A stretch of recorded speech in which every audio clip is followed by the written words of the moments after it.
Bonjour à tous et bienvenue sur Monde Mystérieux. Encore une vidéo avec Google Earth aujourd'hui. Vous allez voir qu'au fur et à mesure des vidéos dans Monde Mystérieux, nous allons découvrir énormément de choses avec Google Earth. Quand j'ai ouvert ma chaîne Monde Mystérieux, je m'attendais à aborder des thèmes mystérieux, des histoires étranges, inexplicables, des phénomènes inexpliqués. Mais le mystère que vous allez voir aujourd'hui dans cette vidéo, que je vais vous expliquer, que je vais vous démontrer, est l'un des mystères le plus incroyable que j'ai entendu dans ma vie, le plus surprenant, que je trouvais que c'était important, inévitable de vous en parler dans Monde Mystérieux, qui relève un tas de questions, qui d'ailleurs, au moment où je vous parle, une équipe de chercheurs décide de mener une expédition dans les fonds où se trouve le lieu du mystère, et vous allez voir que ce mystère va énormément vous surprendre. Je vais vous emmener sur le lieu et vous allez de suite comprendre pourquoi. Donc ce coup-ci, je vous emmène en Amérique du Sud, donc très concrètement en Argentine, très concrètement pas loin de Buenos Aires. Alors voilà, ici se trouve le lieu du mystère, hein. Je vais me rapprocher un peu plus dans un moment. Et donc si je mets les frontières et légendes, voilà, Buenos Aires donc se trouve ici, voilà, ici, et le mystère se trouve très concrètement à 56 km, un peu plus de 56 km de Buenos Aires. Concrètement, le mystère se trouve dans cette zone, dans la zone que je suis en train de vous montrer avec le curseur.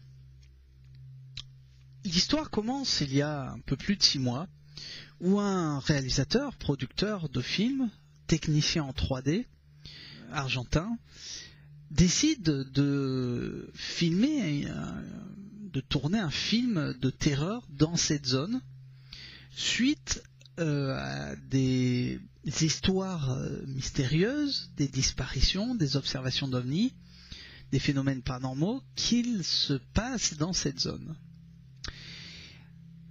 Cette personne, ce producteur, de nom de Sergio Neuspilier, décide donc avec son équipe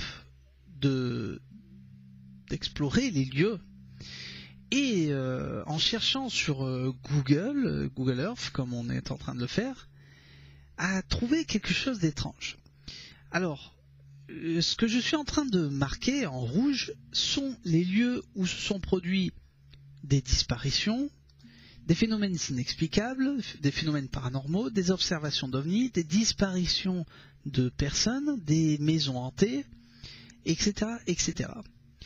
Et donc concrètement, Sergio, en cherchant un peu plus sur Google Earth, comme on était en train de le faire, a trouvé quelque chose d'étrange qui l'a interpellé et dont il a voulu se questionner, se renseigner un peu plus sur ce qu'il a découvert. Concrètement, Sergio a découvert ceci, ce que vous êtes en train de voir à l'écran. Une île, un îlot, très parfaitement arrondi, qui s'appelle, que Sergio l'a dénominé comme l'île œil, l'œil, the eye. Non, ce n'est pas un lac en forme de lune, de demi-lune. Non, ce n'est pas un morceau de terrain arrondi en relief. On pourrait s'imaginer que cette partie-là est une ombre. Non, non, je vous rassure, ce n'est pas une ombre. C'est bel et bien un îlot, une île parfaitement ronde, qui se trouve dans un lac parfaitement rond. Ce qui forme cette demi-lune. Sergio a donc découvert que ces points se connectaient entre eux, et au centre de ces phénomènes se trouvait cette île. Sergio décide donc, avec sa même équipe de tournage, d'explorer les lieux et d'inspecter un peu plus le lieu et ses histoires. Il mène une première expédition donc sur ce lieu qui fut un désastre, qui fut une catastrophe. Car effectivement, Sergio et son équipe était chargé de matériel lourd, de caméras, de micros, de détecteurs, de tout ce que vous pouvez vous imaginer pour le tournage d'un film ou d'un reportage. Et donc ce fut un désastre, puisque Sergio l'explique très bien dans une interview, que à 800 mètres, c'est-à-dire tout ce que vous voyez autour de cette île n'est pas un terre-plein, mais ce sont donc des marécages, des marais, etc., etc. Sergio explique que quand vous vous aventurez vers cette île, vous vous retrouvez avec donc des roseaux qui vous dépassent de plus de 3 mètres de haut et de l'eau jusqu'aux genoux qui vous complique l'accès à cette île, à cet endroit. Comme je le disais, la première expédition fut un désastre puisque l'équipe s'est arrêtée à au moins 800 mètres après 8 heures de marche, vous imaginez, à près de 800 mètres de cette île. Sergio et son équipe donc rebroussent chemin et décident donc de s'aventurer sur ces lieux, les lieux que j'ai marqués en rouge, où se sont passés, comme je vous l'expliquais, des phénomènes étranges, des apparitions d'ovnis, des apparitions de lumières inexplicables, de phénomènes inexplicables, des maisons abandonnées, des bateaux abandonnés, on va revenir dessus après, et donc commence à questionner les gens du coin, les gens qui habitent aux alentours, les pêcheurs, car dans cette zone se trouvent énormément de pêcheurs. Et il se trouve que Sergio est très vite confronté à ce qu'il n'a jamais pu s'imaginer de sa vie. Dans ces histoires, dans ce que les gens lui racontent, je vais vous raconter 2-3 histoires. Dans tous ces points que vous voyez, il y a certains endroits où se trouvent des maisons qui aujourd'hui sont abandonnées. Des maisons type du style cabane ou des maisons style résidence qui ont été abandonnées d'un jour à l'autre. Pourquoi ? Les habitants de ces lieux, de ces maisons, leur ont arrivé des phénomènes, encore une fois inexplicables, qui, sur le coup de la peur, ont décidé de quitter ces lieux.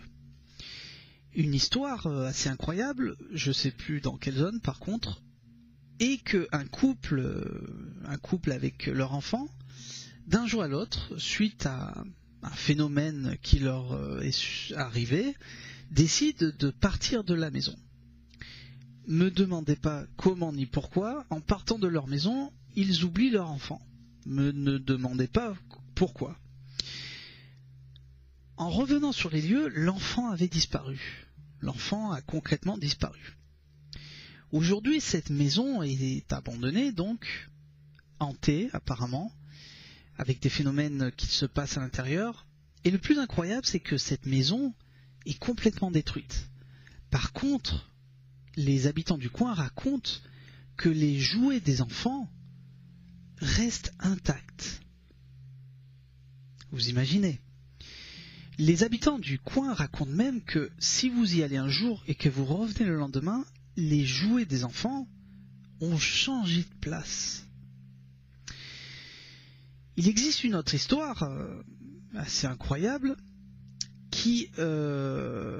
alors avant de vous parler de certains bateaux abandonnés, je vais revenir un peu sur ce que Sergio a mené comme enquête.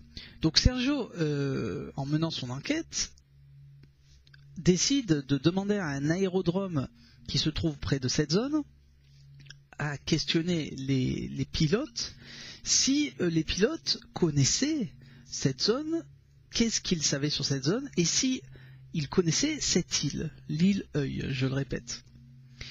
L'un des pilotes décide d'expliquer à Sergio ce qu'il sait sur cette zone. Le plus incroyable, c'est que ce pilote en question explique que cette zone est dangereuse, qu'il est déconseillé, on va dire, de survoler par-dessus cette île, qui apparemment déréglerait les systèmes de navigation et le moteur qui pourrait engendrer des pannes et bien sûr des crashs d'avions. Ce même pilote donc explique que cette zone est très difficile d'accès et très dangereuse. Ce qui est sûr, c'est que Sergio insiste et essaye par tous les moyens d'arriver à cette zone, veut retourner sur cette zone. Le pilote explique bien que cette île, que ce pilote connaissait cette île et qu'avant cette île s'appelait El Tapón. El Tapón, le bouchon. En espagnol, El Tapón, le bouchon. Donc Sergio décide par la suite d'appeler cet îlot, je le répète, cet îlot, The Eye, l'œil. Sergio décide donc de mener une seconde expédition qui, cette fois-ci, sont arrivés à joindre l'île. Après des heures et des heures de marche, très difficile, Sergio explique bien dans une interview que l'endroit, vous ne pouvez pas arriver à cet endroit par un endroit rectiligne, il faut faire des courbes, des allers-retours, c'est assez compliqué d'arriver à cette zone. Le plus curieux, c'est que quand Sergio et son équipe arrivent sur le lieu, sur cette île, Sergio explique que l'eau qui entoure cette île est une eau froide, claire, nette, et que l'îlot en question est comme si c'était quelque chose qui flotte. Alors, le plus curieux dans tout ça, c'est que je vais encore avoir des sceptiques qui vont me dire « Ouais, mais alors, attends, Hervé, il perd la tête, c'est juste une île sur un lac. » Bon, si par exemple, je remonte le temps, vous savez que dans Google Earth, on peut effectuer pas mal de choses. Si je remonte le temps et que je reviens en arrière, alors je me rapproche un peu plus, qu'est-ce qu'on peut constater ? L'île bouge, comme vous pouvez le voir. L'île change de place, tourne. Je reviens encore en arrière, l'île continue à tourner. Je reviens en arrière, l'île tourne encore, etc., etc. Si je vais à la première image satellite de Google Earth, concrètement le 29/07/2003, on voit que l'île est toujours là. Était déjà là, je veux dire. Mais, comme vous pouvez le constater, l'île tourne. C'est incroyable. Pourquoi cette île tourne ? Qu'est-ce qui fait que cette île tourne ? Qu'est-ce qu'il peut se trouver en dessous de cette île ? Est-ce que cette île fait partie des mouvements de rotation de la Terre ? Est-ce que cette île fait partie des mouvements de rotation de l'heure ? On ne sait pas. C'est pour ça que Sergio a décidé de mener son enquête et, comme je le disais au début de la vidéo, une équipe de recherche qui s'est joint à Sergio Nospilier décide, je pense qu'ils ont même fait un crowdfunding, ça me rappelle certaines personnes ici en France, qui donc décident de mener une autre expédition un peu plus poussée avec des systèmes de mesure, une équipe, on va dire, de plongeurs, des compteurs Geiger, pour vous dire quelle ampleur est en train de prendre cette découverte. Ce qui est sûr, c'est qu'à l'heure d'aujourd'hui, nous n'avons aucune explication. Si je continue, vous voyez que cette île tourne. Cette île tourne.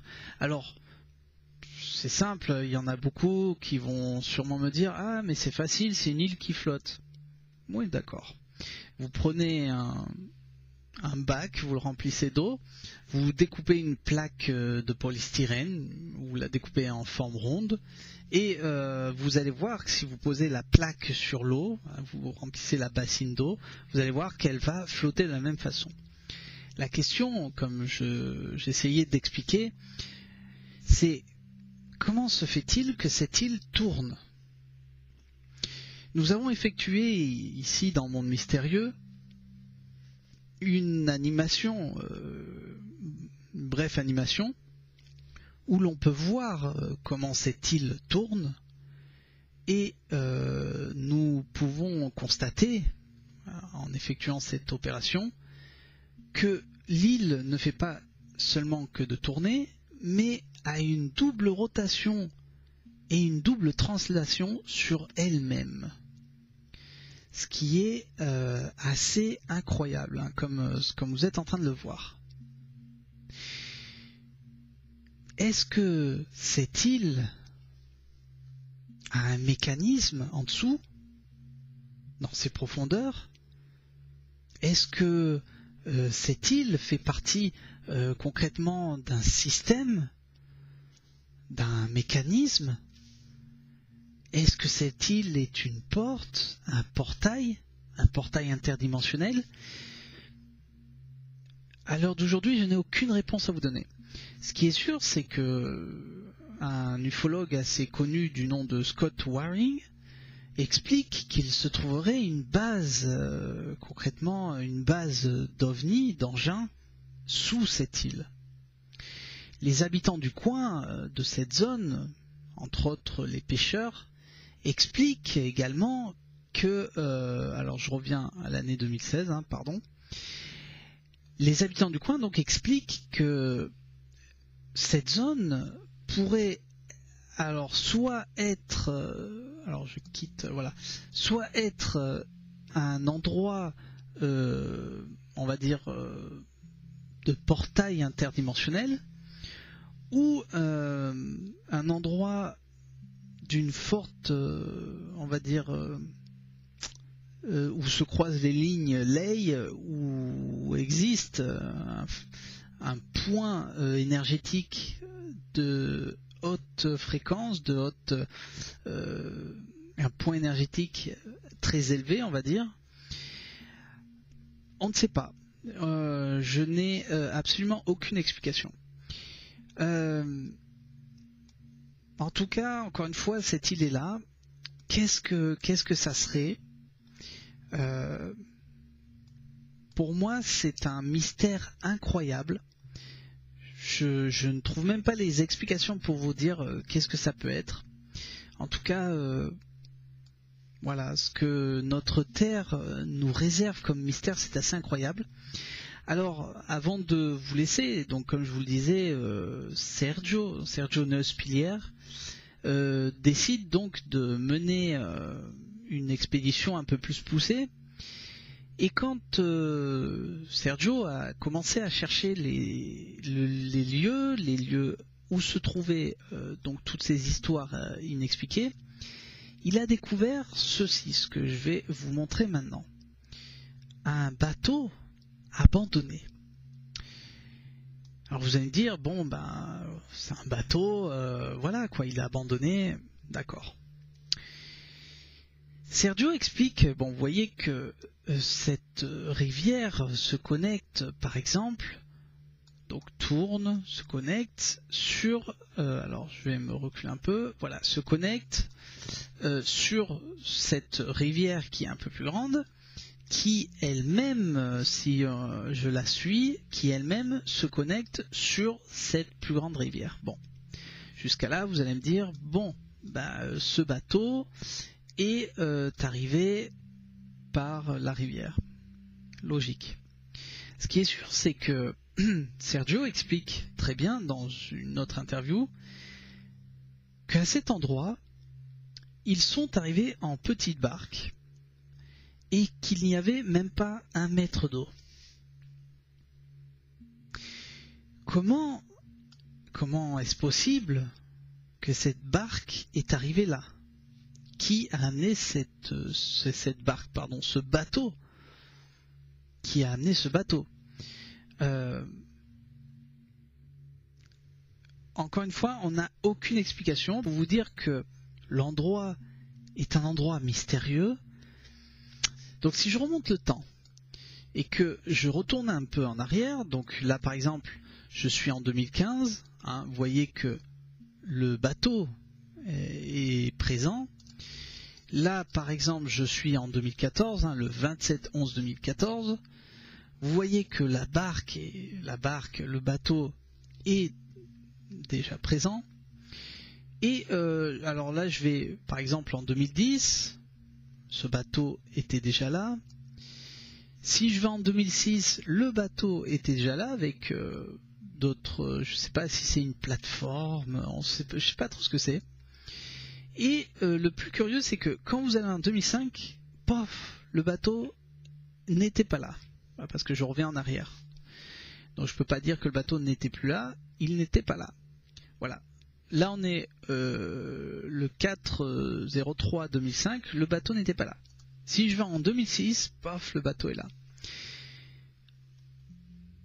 Je n'ai aucune explication, comme je vous le disais, à vous donner pour le moment sur ces phénomènes, sur ces apparitions ou disparitions. Ce qui est sûr, c'est que la zone est très riche en observations d'OVNI. Voilà, je pense que ça va en surprendre beaucoup de cet endroit. Alors, encore une fois, hein, je vais, avant de vous laisser, je vais juste faire une petite mesure. Voilà, si je mets, bon, on reste en mètres. Si je mesure cette île, donc cette île, elle fait concrètement, hein, si je mesure, voilà, le milieu de l'île, en partant du milieu, voilà, elle est à 116 mètres, presque 120 mètres. Voilà, 120 mètres de diamètre, ce qui est assez incroyable, assez énorme. Voilà, si par exemple je mesure juste l'île, voilà, elle est à 102 mètres. Hein, si je mesure la totalité, si je mesure la totalité, voilà, on est à 124 mètres, voilà, en longueur. Voilà, c'est quand même assez incroyable. Je sais que beaucoup d'entre vous me diront: ah, mais c'est juste une île, il n'y a pas de question à se poser, c'est une île, un îlot qui flotte. Oui, bon, d'accord. Alors, si quand je remonte le temps, hein, pour les sceptiques, bon, vous voyez concrètement que l'île change de place. Vous le voyez à l'écran, hein, tel que je suis en train de vous le montrer. Là, on est en 2015. Voilà, l'île bouge, elle tourne. Si elle tourne, comme je vous l'ai expliqué tout à l'heure, si je remonte en 2003, elle y était déjà.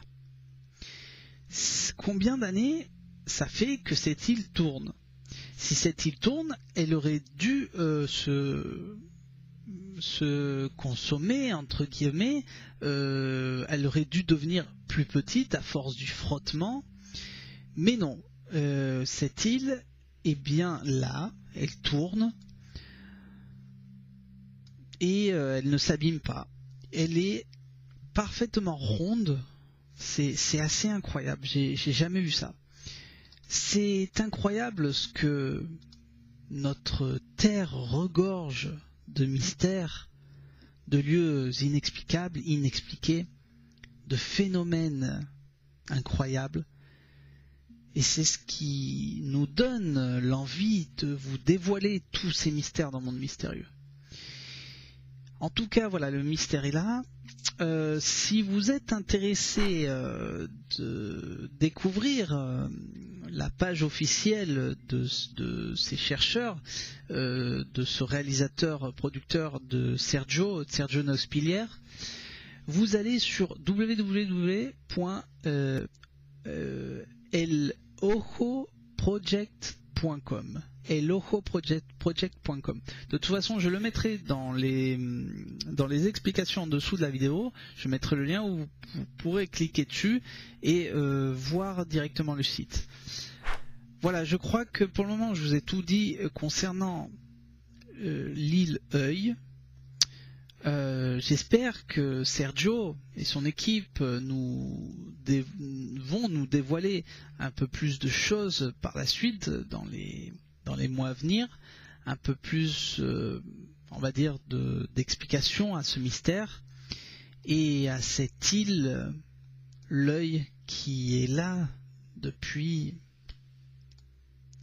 des années et des années et des années, et dont nous n'avons jamais remarqué cette île, ce phénomène.